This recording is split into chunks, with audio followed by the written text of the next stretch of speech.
Hey, how's it going? Nat here. Let's check out what's been making news. Today, Australia's last two community TV stations were set to go off air for good. But at the last minute, they've been saved. Okay, so we're actually here with the whole Channel 44 team. 12 more months.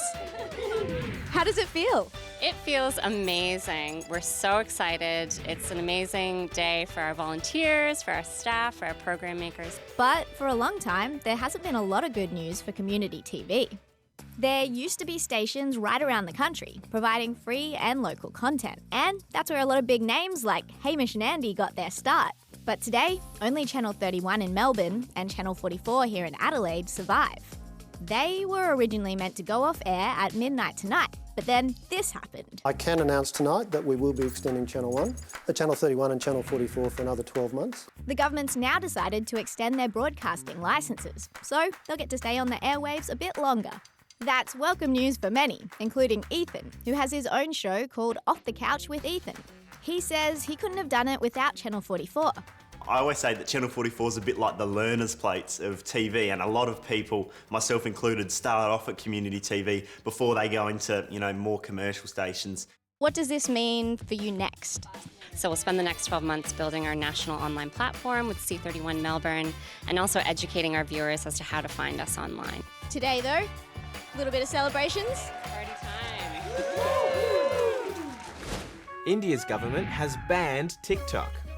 It's also banned dozens more Chinese-made apps, including WeChat, because it says they're dangerous and collect user data. The news affects a lot of people. A third of all downloads of TikTok are from India. Lewis Hamilton's racing team Mercedes has unveiled a new look on the track. The F1 team will race in all black cars for the 2020 season, ditching their traditional silver.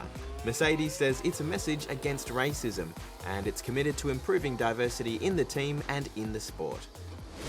A 14-year-old from Bendigo has been making big waves in the cricketing world, averaging 275 runs for his junior side. Now he's been compared to the legend himself, Don Bradman, and that's not all they have in common. He's an Aussie icon and possibly the greatest batsman the game's ever seen. But it's time to move over, Don, because there's a new Bradman on the pitch. I've always had a talent for sports and I find cricket the most interesting. 14-year-old Bradman Thompson's had an epic season for the Maiden Gully Marist Cricket Club near Bendigo. He averaged an impressive 275 runs, which is by far the highest average batting score in the district. It was splendid. I did really well, I think. I only got out once. Don Bradman himself averaged a mere 99.94 runs an innings playing for Australia. Bradman had a Bradman-like season, if I can say that. One thing Bradman reckons is helping with his success is his height. He comes in at 195 centimetres. That's almost as tall as legendary basketballer Michael Jordan. While Bradman should have been in line to receive some of the district's top awards, there was actually a glitch in the system which messed up his results. So the club's now giving him his own special award to recognise how great he's played and how far he could go. I would like to be known as the next Bradman. It gives me some sort of name to live up to, really. Yep, there's some big shoes to fill.